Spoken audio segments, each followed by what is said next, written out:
Dikatakan Wakil Ketua 3 KONI Kabupaten Bogor, Dedi Budiman, jika KONI sangat mengapresiasi langkah Dispora dalam melestarikan silat tradisi. Menurut Dedi, saat ini pencak silat tradisi sudah jarang digelar, namun melalui festival ini kedepannya akan banyak masyarakat yang lebih mengenal budaya silat. Ia berharap pelaksanaan festival silat tradisi ini akan menjadi kalender rutin di setiap tahunnya. Melalui wadah seperti ini, Dedi optimis nilai-nilai budaya warisan leluhur bisa terus dipertahankan. Diselenggarakan festival tradisi silat ini karena terus terang saja yang sering sekarang ini kan dia namanya dia pertandingan yang fisik prestasi.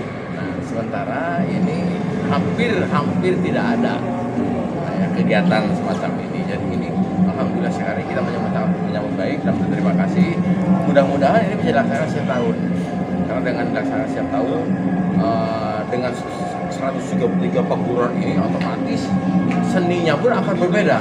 Dalam artian mereka mengenal variasi yang ada, variasi, kolaborasi dan sebagainya, itu seni gerak itu bisa kelihatan. Kayaknya kita budaya.